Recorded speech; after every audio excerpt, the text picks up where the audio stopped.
자, 요거는 우리 기말고사 보기 전에 진도 조금 못 나간 게 있었잖아요. 여기까지만 잠깐 찍는 영상으로 해서 올리도록 하겠습니다. 금전의 무상 처리되어, 즉 가지급금 인정이자에 대한 내용입니다. 장부에 회사가 계상한 이자 수익이 있겠죠. 이거는 우리가 일반적인 그 금융권에서 뭐 예금이나 적금을 맡겼을 때 그 이자 수익은 아니겠죠. 여기서 말하는 이자 수익은. 왜냐면 우리는 지금 특수관계인에게 자금을 빌려준 다음에 시가에 해당하는 이자율보다 더 적은 이자율로 이자 수익을 받아왔을 때, 그러면 나의 조세 부담은 그만큼 감소가 되니까 세금을 더 적게 내겠죠. 국가 입장에서는 이거죠. 제3자한테 돈 빌려줬을 때 너가 받아야 되는 이자율 있잖아. 그것만큼을 너와 특수관계인인 사람한테 돈 빌려줬을 때에도 받아와라. 이렇게 해가지고 이자율을 시가로 해서 산정을 하게 되는 겁니다. 그래서 여기서 말하는 이 가지급금이라는 거는 특수관계인에게 빌려준 것이다 라고 생각하시면 됩니다. 특수관계인에게 돈 빌려준 대여금, 이 대여금에 대한 적수를 산정하신 다음에 곱하기 이자율 곱하기 365분의 1을 하시면 세법상의 이자 수익, 즉 세법상의 시가가 나오게 됩니다. 장부에서 만약에 이것보다 덜 계상을 했다라고 한다면 그만큼을 입금 산입시켜서 더 과세를 시키겠다, 이런 내용이고요. 소득처분은 귀속자에 따라서 그 배당 상여, 기타 사유 유출 또는 기타 소득으로 이렇게 처분하시면 되는 겁니다. 자, 인정이자 계산 대상 가지급금은 특수관계인에게 지급한 자금의 대여액이죠. 하나 기억하실 거는 업무 관련 여부와 불문하게 가지급금 인정이자 계산을 하셔야 됩니다. 우리가 예전에 배웠던 업무 무관 자산에 대한 지급이자 송금 물산입, 이때 그 가지급금은 업무와 무관한 것에 대해서만 우리가 이제 산정을 했는데, 이거는 특수관계인에게 지급한 대여금이다, 특수관계인에게 돈을 빌려줬다 라고 했을 때 이 가지급금 인정이자에서 산정 대상이 되는 가지급금은 업무 관련 여부와 무관한 것입니다. 업무와 관련해서 빌려줬던 무관하게 빌려줬던 무조건 이 계산산식을 적용을 해야 된다 라는 내용이고요. 자, 그리고 가지급금은 인정이자 계산 대상에서 제외한다라고 해가지고 다음에 이제 밑에 가지급금들이 나오는데, 이거는 업무무관 가지급금 지급이자 그 계산할 때 가지급금에서 제외시키는 것, 이것과 동일하니까 70페이지 한번 살펴보시면 될 것 같고요. 직원에 대한 일시적 급료 가불금 경조사비 대여액 학자금 대여액, 이거는 우리가 뭔가 돈을 빌려줘가지고 이득을 취하겠다 이런 것보다는 이거죠. 이거는 뭐 직원에 대한 약간 선심을 쓰는 거죠. 법인 입장에서. 직원이 현재 갑자기 자금이 좀 많이 필요할 때 법인 입장에서 우리 직원이 우리 회사를 위해 열심히 일을 해주니까 내가 조금 도와줄 수 있는 거잖아요. 이런 것까지 페널티를 주겠다라고 하면 오히려 법인 입장에서는 미안한데 너 사정은 알겠는데 너한테 돈 빌려주면 우린 이러이러한 페널티를 먹어야 돼. 그래서 우리는 세금을 더 내야 된단 말이야. 그래서 너한테 돈을 빌려줄 수가 없겠어. 이렇게 나오겠죠. 이런 것들을 국가 입장에서 제재를 가하면 좀 그렇기 때문에 이런 것들은 허용을 해준다. 그리고 우리 사주조합 또는 그 조합원에게 우리 사주조합이 설립된 회사의 주식 취득 자금을 대여한 금액, 우리 회사의 직원을 우리 회사의 주주로 이제 등재를 시키는 과정인 거죠. 그래서 이런 것들을 조금 활성화시키기 위해서 이런 이제 제재에서 빼주고 있다. 그리고 귀속이 불분명해서 대표자에게 상여 처분한 금액, 대표자 입장에서는 억울하잖아요. 귀속을 밝히지 못해서 결국 대표자 네가 책임을 져라 라고 해서 대표자는 소득세 내는 거니까 보통 일반적으로 그걸 법인이 대납을 해준단 말이에요. 이때에는 별도의 가지급금으로 추가적으로 보지 않겠다라는 거죠. 하지만 기억하셔야 되는 건 귀속이 분명하게 대표자한테 갔다, 그 대표자가 추가적으로 납부해야 될 소득세를 법인이 대신 내줬다, 이거는 가지급금입니다. 인정이자 계산하셔야 되는 거예요. 여기서 포인트는 불분명이죠. 이거는 업무무관 가지급금에 대한 지급이자 할 때 설명을 한번 했던 내용이기 때문에 빠르게 보고 있는 겁니다. 그 다음에 한 번씩 나머지들은 쭉 읽어보시면 되고요. 그 다음에 동일인에 대한 가지급금과 가수금이 있다라고 했을 때 A라는 사람에게 내가 돈을 빌려준 게 1,000원, 빌려온 게 700원. 그러면 뭘로 해야 유리해요? 가지급금을 1,000원으로 계상해야 유리할까요? 300원으로 계상해야 유리할까요? 가지급금이 크면 클수록 우리는 세법상 이자 수익이 더 높아진단 말이에요. 그러면 세무조정해야 되는 금액, 입금 산입을 해야 되는 금액이 더 커지겠죠. 그럼 세금을 더 많이 내겠죠. 즉 가지급금은 여기에 계상되는 가지급금을 그 금액이 적으면 적을수록 유리한 거예요. 그렇죠? 1,000원으로 계상하는 것보다 퉁쳐서 300원으로 계상하는 게 더 유리합니다. 그래서 원칙은 상계합니다. 납세자한테 유리한 규정이에요. 예외적으로 상환기간이나 이자율 등에 관한 약정이 별도로 있는 경우에 그래서 상계할 수 없다라고 하면 상계를 하지 않는 것이고요. 자, 그러면 이 기준이 되는 어떻게 보면 시가라고 할 수 있는 이 이자율은 어떻게 계산이 되는 것이냐? 원칙적으로 가중평균 차입 이자율을 산정합니다. 산식 한번 보시면 저번에 제가 말씀드렸던 그 느낌이 와요.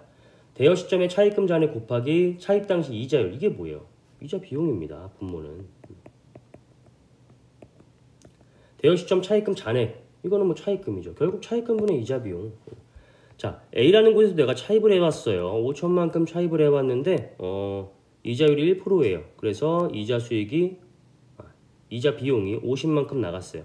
B라는 곳에서 차입을 해봤어요. 6천이에요. 이것도 1%라고 해볼게요. 60이 나갔어. 가중평균 차입이자를 어떻게 계산해요? 이자 비용, 차입금 1%. 내가 빌려온 모든 차입금에 대해서 가중평균을 한번 내보니까 이자율이 1% 정도 되더라. 그러면 내가 빌려왔을 때의 이자율만큼을 너가 특수관계인에게 빌려줄 때에도 적용을 해라. 이거죠. 내가 빌려왔을 때의 평균적인 이자율이 1%라고 한다면 내가 특수관계인에게 돈을 빌려줬을 때에도 1%는 받아와라. 그것보다 낮게 받아오면 무시하고 우리는 1% 받아온 걸로 계산해서 세금을 산정하겠다. 이게 이제 가지급금 인정이자에 대한 내용이죠. 자, 원칙적으로 이렇게 가중평균 차입이자를 산정하는 것인데 만약에 이제 불가능한 경우가 있어요. 예외적으로 당제대출 이자율을 적용을 합니다. 자, 가중평균 차입이자율 적용이 불가능한 사유가 있는 경우 요 사유가 이 밑에 제가 적어놓은 사유예요. 이 불가능한 사유라고 한다면 차입금 전액이 지급이자 송금불산입에서 1순위, 2순위 있죠. 채권자 불분명 사채이자 비실명 채권증권이자 거기에 해당되어 있는 이자다라고 한다면 이거는 이미 이자가 송금불산입이 되어버렸기 때문에 여기에 넣을 수가 없단 말이에요. 이 분자에 있는 이자 비용에 얘를 넣을 수가 없어요. 이미 송금불산입이 되어버렸기 때문에. 두 번째로 비특수관계인으로부터 차입한 금액이 없는 경우. 이 말은 다른 말로 뭐예요? 내가 차입해온 모든 차입금이 다 특수관계인으로부터 차입한 금액인 경우. 가중평균 차입 이자율이라는 거는 내가 차입한 금액에 대해서 평균적인 이자율을 내겠다라는 거죠. 뭐예요? 기준치를 정한다라는 거예요. 근데 특수관계인에게 차입해온 금액이 있다. 이건 뭐예요? 기준이 되지 못하죠. 비정상적인 차입금인 거잖아요. 우리 여기서 A, B만 했는데 만약에 A와 B가 C가 있다. 얘는 비특수관계인, 얘는 특수관계인에게 차입해온 금액이다 라고 했을 때 가중평균 차입이자를 산정할 수 있는 차입금은 A와 B만 가능한 겁니다. 특수관계인에게 차입해온 차입금은 가중평균 차입이자율을 산정하실 때 반영이 되면 안 되는 거예요. 왜? 비정상적인 차입금이니까. 정상적인 금액을 가지고 우리는 정상적인 이자율을 산정하는 과정인데 여기에 비정상인이 들어가면 안 되겠죠. 근데 만약에 A, B, C가 모두 다 특수관계인으로부터 차입해온 금액이다. 셋 다 비정상이죠. 이걸 산정할 기준이 없겠죠. 그래서 2번 꼭 기억하세요. 모두 다 차입해온 금액이 다 이제 특수관계인으로부터 차입해온 금액이다. 그러면 정상적인 이 이자율을 산정할 수가 없습니다. 그래서 당제대출 이자율을 산정하셔야 돼요. 그 다음에 3번. 요거는 조금 어려운 내용일 수 있는데 이해가 안 되시면 그냥 외우는 게 좋습니다. 대여한 법인의 가중평균 차입 이자율 또는 대여금리가 대여 시점 현재 차입한 법인의 가중평균 차입 이자율보다 높아서 가중평균 차입 이자율이 다 적었네. 가중평균 차입 이자율 보다였죠. 여기 보다 높아서 가중평균 차입 이자율이 없는 것으로 보는 경우.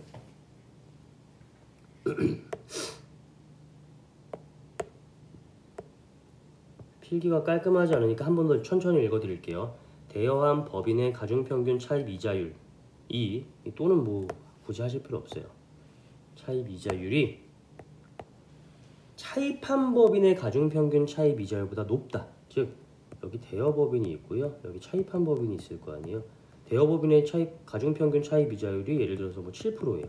차입한 법인의 가중평균 차입 이자율이 5%예요. 이런 경우. 이러한 경우는 이거 왜 무조건 당제대출을 적용해야 되는 거냐 하면 어떤 이자율로 기준을 잡던 간에 무조건 이거는 부당행위 계산분이 적용될 수밖에 없습니다. 이걸 7%로 잡던 5%로 잡던 얘가 더 이자율이 높은 경우에는 얘 입장에서는 이거 고리 차용되는 거고요. 얘 입장에서는 절이되어야 되는 거거든요. 그래서 어차피 부당이익 계산분이 다 적용이 돼요. 잘 이해가 안 되실 거예요. 처음 들었을 때에는. 그래서 대여한 법인의 가중평균 차입 이자율이 차입한 법인의 가중평균 차입 이자율보다 높다. 그러면 이거 안 쓴다. 그냥 당좌대출 이자율을 쓴다. 이렇게 생각하시면 됩니다. 그래서 이 불가능한 사유 세 가지를 기억을 해 놓으신 다음에 요런 게 있다라고 한다면 해당 대여금 또는 차입금에 한해서 당좌대출 이자율을 적용을 하시고요. 나머지 대여금이나 차입금에 대해서는 그냥 가중평균 차입 이자를 여전히 쓰시는 겁니다. 그 다음에 3번 먼저 볼게요. 대여한 날부터 갱신했을 경우에는 갱신한 날부터 해당 사업연도 종료일 이전에 상환했다면 상환일 그때까지의 기간이 5년을 초과하는 대여금인 경우 장기 대여금이죠. 해당 대여금 또는 차입금에 한해서 당좌대출 이자율을 적용을 합니다. 그러니까 1번과 3번은 해당 사유가 발생이 되었을 때 그 사유가 발생한 대여금이나 차입금에 한해서 당좌대출 이자율을 적용하시는 거고요. 2번은 그런 거 없어요. 모든 거래에 대해서 모든 차입금과 모든 대여금에 대해서 다 당좌대출 이자율을 적용하셔야 돼요. 가중평균 차입 이자율은 아예 쓸 수가 없는 겁니다. 2번 한번 보도록 할게요. 해당 법인이 법인세 과세표준 신고와 함께 당좌대출 이자율을 선택한 경우 선택한 사업연도와 이후 2개의 사업연도는 해당 사업연도의 모든 거래에 대하여 당좌대출 이자율을 적용합니다. 즉 3개 연도 동안 당좌대출 이자율을 적용받으셔야 됩니다.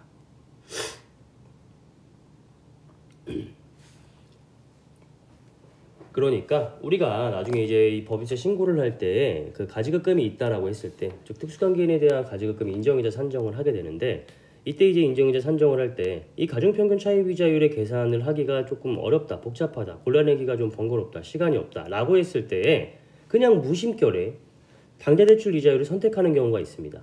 근데 이렇게 해가지고 우리가 첫 해년도에 신고를 했어요. 그러면 두 번째, 세 번째 연도에도 똑같이 당좌대출 이자율을 적용을 하셔야 돼요. 이게 몇 프로인지 아세요? 4.6%거든요. 굉장히 고율이죠.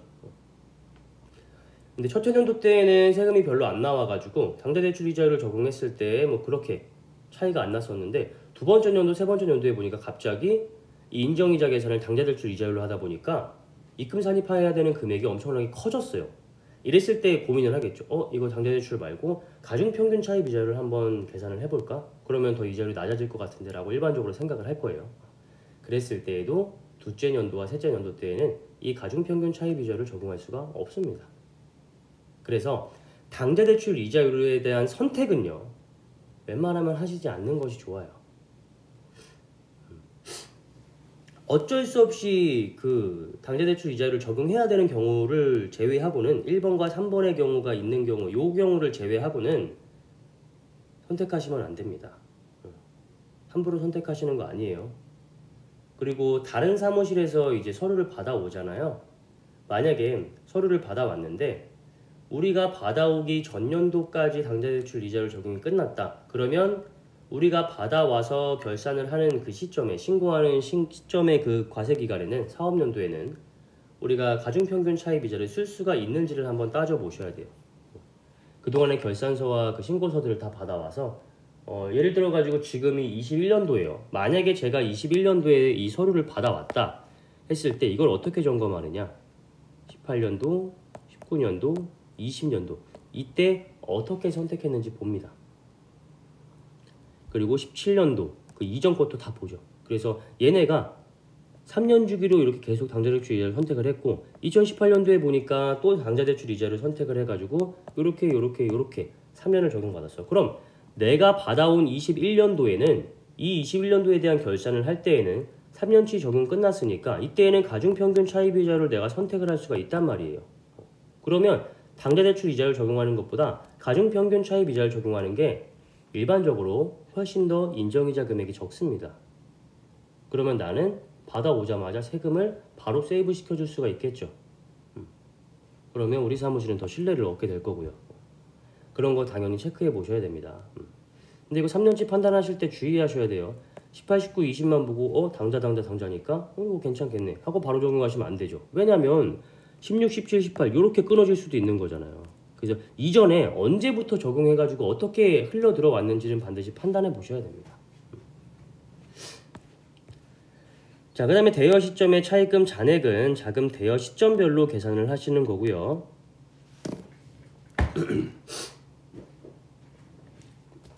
그러니까 뭐 이런 거죠. 이건 뭐 굳이 설명 안 해도 될 것 같긴 한데, 자, A 차입금 있어요. B 차입금 있어요. 이때 뭐 7월 1일 날에 C에 대해서 자금을 대여를 했어요. 이때에는 뭘 가지고 계산해요? 이 두 개 차입금 가지고 계산해야죠. 예를 들어 가지고 D에 대한 차입금이 또 있다. 이 C 시점에 자금 대여 시점의 차입금은 뭐예요? A와 B. C 자금 대여 시점에 가중평균 차입 이자율을 계산할 때 D는 영향을 미치면 안 되죠. 당연히. 왜냐면 대여 시점별로 계산하는 거니까. 아시겠죠? 그리고 내가 여기에 뭐 그 이후에 뭐 11월 1일이라고 한다면 이때 E한테 자금을 대여해 줬다. 이때에는 차입금 뭐뭐뭐 가져와야 돼요? A, B, D 가져와야죠. 가중평균 해야죠. 얘는 A와 B만 가중평균 하는 거고요. 아시겠죠? 항상 시점별로 그 전에 일어났던 차입금에 대해서만 가중평균을 해야 된다는 거고요. 그 다음에 1, 2순위 지급이자 송금불산입 대상이 되는 차입금 그리고 특수관계인으로부터의 차입금은 제외를 합니다. 변동금리로 차입한 경우에는 차입 당시 이자율로 차입금을 상환하고 변동된 이자율로 돈금액을 다시 차입한 것으로 봅니다. 이건 무슨 말인지 알겠죠? 뭐 예를 들어 가지고 뭐 1월 1일부터 6월 30일까지는 1%의 금리고 7월 1일부터 12월 31일까지는 금리가 올라가지고 2%의 금리다 라고 한다면 별도의 차입금을 보시는 거예요. 반년은 1% 차입한 걸로 보고요. 그 다음에 그거 상환한 다음에 새롭게 2%의 차입금으로 다시 차입해 왔구나. 이렇게 보고 계산하시면 된다는 거죠. 자, 세무조정은 현저한 이익 검토 하셔야죠. 항상 그 고가매입 저가양도 뭐 고리차용 저리대여 이런 것들은 현저한 이익 검토 해야 된다라고 했었죠. 시세 차익이 시가의 5%와 3억 원 중에 작은 거 이상인 경우에만 이 입금 산입이 허용이 되는 거고요. 요거와도 차이가 안 난다 라고 하면은 이에 대한 페널티는 적용받지 않는 겁니다. 자, 그 다음에 세무조정은 입금 산입한 다음에 귀속자에 따라서 배당 상여 기타 사유 요출 기타 소득으로 처분을 하시면 되겠죠. 자, 여기까지 하시면은 이제 우리가 한 학기 동안 배웠던 모든 이제 법인세의 진도가 끝나고요. 개인적으로는 그 뒤에 과세표준과 세액까지 한번 달려보고 싶었는데 조금 시간이 안 됐어요. 그렇다고 요거를 제가 지금 올려드리게 되면은 여러분들이 기말고사 준비하시는데 조금 버거우실 것 같아가지고 여기까지 해가지고 올려드리는 걸로 하고요. 자, 그리고 기말고사에 대한 공지는 제가 밴드에 별도로 올려드리도록 하겠습니다. 마지막까지 시험 공부 잘 하시고요. 좋은 성적 거두셨으면 좋겠습니다. 그리고 미리 말씀드리는데 이거 뭐 또 네이버 지식인이나 또 이런 데에 퍼 날라가지고 막 질문하고 이런다. 여태까지 많은 경우를 잡아냈고요. 학생들의 제보가 빗발치고 있습니다. 그래서 이제 그렇게 걸리게 되면은 뭐 안 물어봐요. 그냥 무조건 F예요. 이거는 뭐 컨닝을 한 것이기 때문에 그동안 출석을 어떻게 했건 뭐 중간고사를 뭐 100점을 맞았건 이런 거 다 필요 없습니다. 걸리면 무조건 F입니다. 그냥 한 학기 더 다니셔야 돼요, 학교. 그렇기 때문에 꼭 그거는 주의해 주시고요. 만약에 그런 경우가 나온다. 그러면은 뭐 개인적으로 연락은 하지 마세요. 그냥 걸리면 바로 F 처리하고 끝낼 겁니다. 울고불고 해봤자 소용없으니까 그거는 여러분 본인이 알아서 판단을 하셨으면 좋겠습니다. 최선을 다해서 본인의 능력 하에서 시험을 보시면 될 것 같고요. 우리가 뭐 출석 체크랑 이런 거를 뭐 다 진행을 할 텐데 그런 것들이 뭐 현저하게 나쁘다 그러면은 뭐 D를 받겠죠. 근데 웬만해서는 비대면 강의일 때는 뭐 B- 이상으로는 안 줄 생각이기 때문에 뭐 내가 진짜 실력이 없다, 공부를 못했다, 그래도 그냥 최선을 다해서 보세요. 남아있는 기간 동안 열심히 하시고 최선을 다해서 보시면 그래도 뭐 B-는 받을 수 있잖아요. 그렇게 생각하시고 남은 기간 최선을 다하길 바라겠고요. 이게 코로나가 또 심해져가지고 이번 학기도 대면 수업을 한 번도 하지 못했어요. 그리고 다음 학기부터는 대면 수업을 할 거다라고 학교에서 연락이 오긴 했는데 갑자기 또 이게 코로나가 또 심해졌기 때문에 어떻게 진행될지는 뭐 아직은 알 수 없는 것 같습니다. 그래서 여러분들 꼭 각자 잘 노력하셔가지고 다음 학기 때에는 얼굴 보면서 대면으로 수업할 수 있는 날이 왔으면 좋겠습니다. 한 학기 동안 고생 많으셨고요. 알찬 방학 보내시길 바랍니다.